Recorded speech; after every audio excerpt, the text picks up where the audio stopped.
Join with Medha Language Theatre for spoken English and personality classes. For more details, contact us.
ప్రభుత్వ భూములు పెద్ద వాళ్ళే కబ్జాలు చేసుకొని అనుభవిస్తూ ఉన్నారు. మేము గత 10-15 ఏళ్ళగా అన్ని ప్రాంతాలకు పోయి చూస్తున్నాం.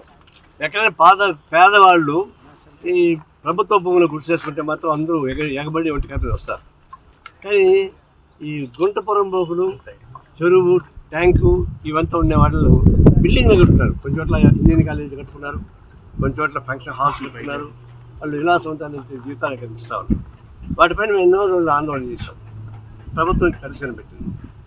ఎందుకనే మంచిది, రేవంత్ రెడ్డి ముఖ్యమంత్రి అయిన తర్వాత ఈ కుంటలు, చెరువులు మొత్తం కూడా ఖాళీ చేయించడానికి ఒక సంస్థ ఏర్పాటు చేశాడు. హైడ్రా సంస్థ ఏర్పాటు చేశాడు. సక్సెస్ చూద్దామని అనుకున్నాం. చాలా సినీ ప్రముఖుడు ఆయన నాగార్జున, ఆయన బిగ్ బాస్కే బాస్ ఆయన దీన్ని ఆక్రమించుకున్నాడు. సరే ఏదో ఒక ఎకరం 2 ఎకరాలు చేసి ఉండొచ్చు. దాన్ని ఉపయోగించుకొని ఈ చెరువుని ఆక్రమించేసాడు. అది చూడండి, మామూలుగా FTL నుంచి 100 మీటర్స్ తర్వాత బఫర్ జోన్ తర్వాతనే అన్ని కట్టుకునే అవకాశం ఉంటుంది. ఇక్కడ బఫర్ జోన్ కాదు, FTL కన్నా ముందే వచ్చేసింది. ఇంత అక్రమంగా చేస్తున్నాడు. రోజుకి దాదాపుగా ఒక 50-60 లక్షల రూపాయలు దీనిలో వస్తున్నాయి. కోట్లు ఉండొచ్చు. టీఆర్ఎస్ గవర్నమెంట్ రాకముందుగా ఈ ఆంధ్ర వాళ్ళని మొత్తం ఆగువేస్తాము, ఆకుపై చేసుకుంటాం, ఎన్కౌంటర్ రద్దు చేస్తామని చెప్పారు. టీఆర్ఎస్ గవర్నమెంట్కి వచ్చి అట్లా పొసగొట్టింది. రాత్రి ఏమైందో కానీ మొత్తం సైలెంట్ అయిపోయింది. అప్పటి నుంచి హాయిగా నిలిపించుకుంటున్నాం. మళ్ళీ రేవంత్ రెడ్డి వచ్చి దీని మీద పనిచేసాడు, కూల్చేసాడు.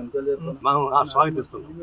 ఇది మరీ అన్యాయమైనటువంటి దురాక్రమంతో కూడుకునేటువంటి పబ్లిక్ ప్రాపర్టీని లూటీ చేసినటువంటి సంస్థగా మారింది. దీన్ని కూల్చేయడం మంచిదే. ఆయన పాపులర్ సినిమా యాక్టర్ కావచ్చు. పాపులర్ సినిమా యాక్టర్ ఆయనకు చాలా డబ్బులు ఉన్నాయి, సినిమాలు యాక్ట్ చేసి ఇంకా డబ్బులు వస్తాయి. అందులో బిగ్ బాస్ యాక్ట్ చేస్తున్నారు. బిగ్ బాస్ చాలా డబ్బులు. ఇదంతా ఒక లెక్క కాదు. ఇట్లాంటి 10 పోయినా బిగ్ బాస్ డబ్బులు వచ్చేస్తారు. ఎందుకు ఇంకా అంత కక్కుర్తి ఎందుకని? అదే ఉంటే FTL లోపల కానీ ఉంటే నేనే కూర్చేస్తాను పగలగలుగుతున్నాను. ఆ సినిమాలో డైలాగ్ పలుకుపోయింది. ఒకటే కూర్చొని 100 మంది కొట్టేస్తానంటే కొట్టేస్తుంటారు, వాళ్ళు పడిపోతుంటారు పాపం. అది సినిమా డైలాగ్. చెరువు ఇక్కడ ఉంది, నా చేతికి అందే చెరువు ఉంది, మరి ఇక్కడ చెప్పని చూద్దాం. ఎందుకంటే బొక్కాయిస్తారు. ఇది కరెక్ట్ కాదు. దీన్ని ఆయన క్షమాపణ చెప్పాలి.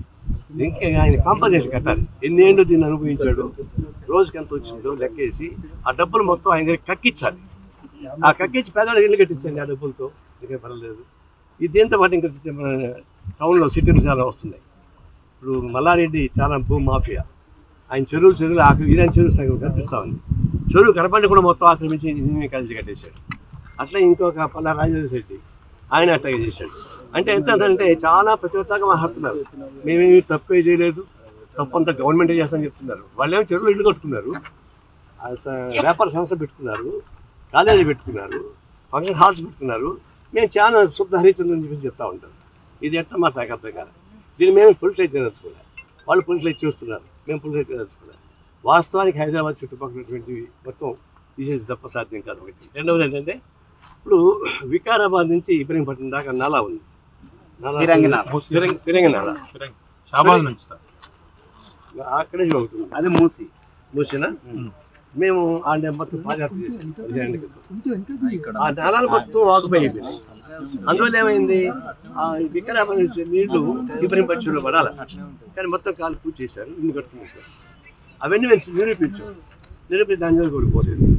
అందువల్ల వాటర్ ప్లాంట్స్ సంబంధించి, చెరువులకు సంబంధించి, వాటర్ కాలువలకు సంబంధించి ఇవన్నీ ఇట్లా కబ్జాలిపోతుంటే అప్పుడు వర్షం పడితే ఏమవుతుంది, అవి ఊళ్ళ మీద వచ్చి పడుతున్నాయి.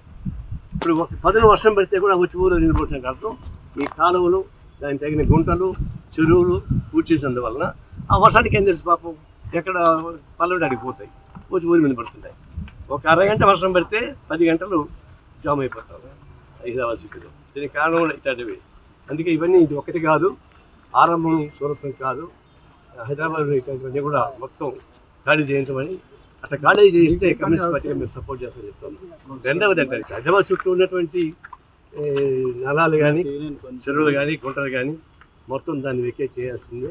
చేస్తే కాలుష్యం నుంచి బయటపడడానికి అవకాశం ఉంటుంది, వాటర్ లెవెల్ పెరుగుతుంది, తర్వాత ఆక్సిజన్ వచ్చే అవకాశం ఉంటుంది. రెండవది ఏంటంటే కొన్ని ఇండ్లు పడగొట్టడానికి చేస్తున్నాం. ఇక్కడ మాకు ఒక అభ్యంతరం ఉంది.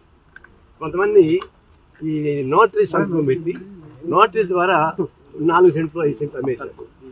కొన్ని వాళ్ళు ఏం చేశారు, ఇల్లు కట్టుకున్నారు. ఇల్లు కట్టుకుంటే ఇప్పుడు ఆ నోటరీ వాడాడు పోయాడు, ఆ భూమి గవర్నమెంట్ది, ఎవరు కట్టుకున్నారు, ఇప్పుడు పోయి దాన్ని కొట్టేయని ప్రయత్నిస్తారు. అట్లా కొట్టేది కూడా మేము చెప్పేది ఏంటంటే అట్లా ఆక్యుపై చేసిన వాళ్ళు కంటే ఆక్యుపై చేసిన కాదు, మధ్య తరగతి పేదవాడు కానీ ఇల్లు కట్టుకుంటే వాళ్ళకి ప్రత్యామ్నాయంగా స్థలం చూపించనే కట్టండి, లేదా అది గుంటలు పరమలు కాకపోతే వాళ్ళకి రెగ్యులైజ్ చేసి డబ్బులు వసూలు తీసుకోండి. అంతేగాని కుట్టేస్తే నేషనల్ వేసేది అవుతుంది. అంటే అట్లాంటి మధ్యతరగతి పేదవాళ్ళకి సంబంధించి అన్యాయం జరగకుండా ప్రత్యామ్నాయం వేయండి, లేదా వాళ్ళకి రెగ్యులైజ్ చేసి వాళ్ళకి 50% 60% డబ్బులు ఎక్స్ట్రా తగ్గేసి కట్టుకోండి. అటువల్ల 2 రకాలు చూడాలి. ఖాళీ చేయించడం ఖాయం, దానికి కమ్యూనిస్ట్ పార్టీ సపోర్ట్ చేస్తుంది. అదే సందర్భంలో పేదవాళ్ళు మధ్యతరగతి వాళ్ళు ఇంటి కట్టుకుంటే వాళ్ళు ఎక్కడ మోసపోయారు, ఎవడో బినామీ అమ్మాడు వాడిని పట్టుకోండి, ఎవరైతే బినామీ అమ్మారో వాడిని పట్టుకోండి, ఎవరైతే రిజిస్టర్ చేశారో వాళ్ళని పట్టుకోండి, ఎవరు పర్మిషన్ ఇచ్చారో వాళ్ళని పట్టుకోండి, దీనికి ఎవరు పర్మిషన్ ఇస్తుంటే వాళ్ళ ఆఫీసర్ని పట్టుకోండి, వాళ్ళ సొత్తులు ఏలవేయండి. అందువల్ల అధికారులు వదిలిపెట్టి, అవినీతి పనులు వదిలిపెట్టి, దొంగ పట్టాలు సూసైడ్ అభివృద్ధి వదిలిపెట్టి ఎంజాయ్ చేస్తున్న అమ్మాయికి దొరికి వాటిని వాళ్ళు ఇబ్బంది పెట్టుకుంటున్నాం. కోరుతున్నాం, ఇది కొనసాగించమని కోరుతున్నాం. ఈ కొనసాగడం మన వెనక వస్తే మంచిది కాదు. పొలి మీద సవాలు చేస్తున్నారు, మధ్య దిగితే మాత్రం మింగేస్తుంది, దిక్కుని పోతే అడవికి తీసుకెళ్తాం, అది మనుషులకు తీసుకెళ్తారు, జనాలకు తీసుకెళ్తారు. రేవంత్ రెడ్డి జనంలోకి పోతారు, మధ్య దిగితే పుల్లు ఉంటాయి. ఆయన అదే కొనసాగిస్తే జనంలోకి వస్తారు, జనం మిమ్మల్ని కాపాడుతారు. కమ్యూనిస్ట్ పార్టీకి మీరు సపోర్ట్ చేస్తుంది. ఇలాంటి దుశ్చర్యలు పాల్పడిన వాళ్ళకందరికీ తగిన గుణపాఠం అని చూసి నేను ఎవరు